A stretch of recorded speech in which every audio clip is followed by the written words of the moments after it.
Good morning, Jamie. Good morning, Craig. I'm here today with Jamie at a cafe, so if the noise is it's a bit overpowering, please ignore that.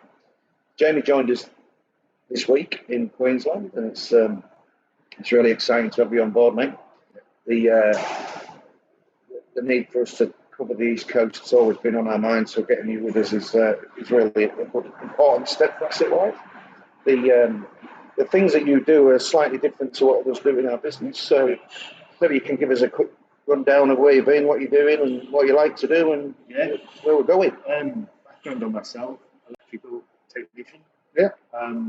Been in the trade for a lot of years. Moved into asset management in the UK. Set up my own consultancy with FM service providers, contract mobilisations, everything that sort of thing. Looking at asset systems, registers, condition monitoring. Moved across to Australia. Worked in the facility management space. How long have you been in Oz? Just over 3 years now. Yeah. March 2019, I got you. Moved into the facility management space, state manager for a large organisation, not for profit.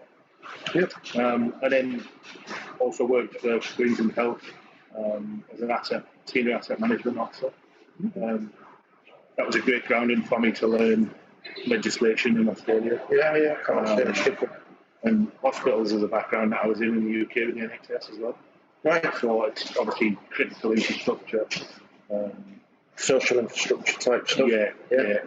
And the systems, the asset systems that are in place in those environments are very complex and need to be absolutely on point. Yeah, and that's because of the criticality of the services. Yeah, absolutely. Yeah, the need for reliability and obviously you've got to operate things like that. If the systems don't operate, they shut down. Well, I mean, you've been here for years and learned a lot. Yeah. What's the sort of, is there two things that sort of pop up for you as to, is there any major difference between here and the UK, or? I think the UK is further ahead in asset management. Okay. In the implementation of businesses. I mean, we've got, with health, it's a very important part, but I think outside of that, maybe in mining, I think there's a lot of asset management, but in the commercial world, it doesn't seem to be as big as what it was in the UK. I think true. Yeah, and one thing I've identified is Australia going through a very big build phase. Yeah. And now it's getting to the point where now buildings are up, buildings are in place. We need to maintain it, and we need now to do asset management properly because it brings a massive financial benefit and value to organisations. Yeah, that fits perfectly with what we've been seeing, with the clients that we've been working with. It's about getting that information together and then feeding into what the asset management. But historically, asset-wise, has been very good at that technical thing. Yes. What's great about you coming and joining us is that you've also got that understanding of what you do with it and how you turn it into something. And sometimes the clients don't have that. Yes. So I think there's some offering there around what we can bring. The ISO 55000 is obviously something that's floating around. Have you done any of that? Yeah, I've done a lot of it in health and health. Yeah.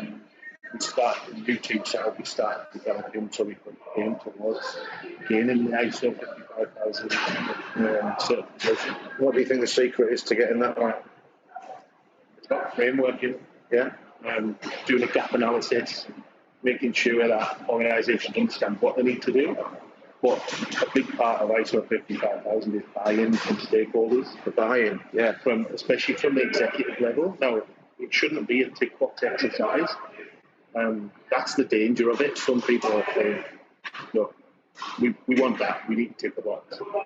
But if you use it properly, the value you add is absolutely ginormous. It's huge from a financial perspective, but also from a technical perspective of maintaining those assets and managing them, understanding your assets, and understanding the systems and what you need to do, and reducing that everyday OPEX cost. Yeah. Because in the I suppose the world at the minute, costs are being reduced. Everyone's looking to pinch money from different pots. So focus on the CapEx and the capital programs which will then reduce that OpEx, and we can then forecast and look at asset replacement, do it in a structured sense. Yeah, it feels like there's, as you say, it's a little bit catching up a bit, I suppose, in that commercial field. Yeah. The clients seem to be doing that, pushing hard to get systems and also getting data to feed them, which is great. But as I say, that the buy-in's really important, isn't it? You know, and huge. With ISO 55,000 suite, there's 71 requirement shells in that document. Wow. And there's 168 requirements. Thank you. You've got to do all of them. You've got to do all of them to obtain that. Whereas, so now it's about where I think we can add value is going in and doing that gap analysis and finding out. But then the stakeholders have got to be involved. Like I say, it's not a tick box when you've got all those areas that you need to cover. Yeah. You've got to do something. You've got to do something. You've got to be 100% in and leadership from the top and creating a good culture to get the guys down on the shop floor to buy into it. It's the whole organisation. It's not just the board level thing. It stems all the way down and pours. It's a change, isn't it? Yeah, that's a huge change management piece. Yeah, I'm sure we'll talk about that again, but it's clear that you've got passion for this, and absolutely, it's clear to us that this is really needed. So, I think from our perspective, I'm really invested in asset management. I love it. I love what I do.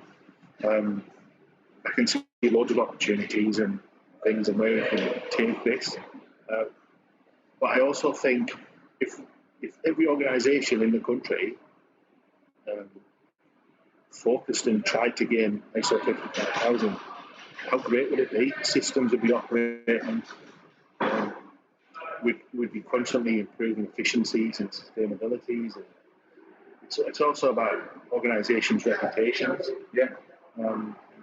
They want to be seen as the best, and just implementing that one change, although it's a big piece, I think it just adds massive value to everyone. Yeah, it's getting everybody on board, isn't it? Yeah. It's interesting. It's a big subject. Yeah, it's huge.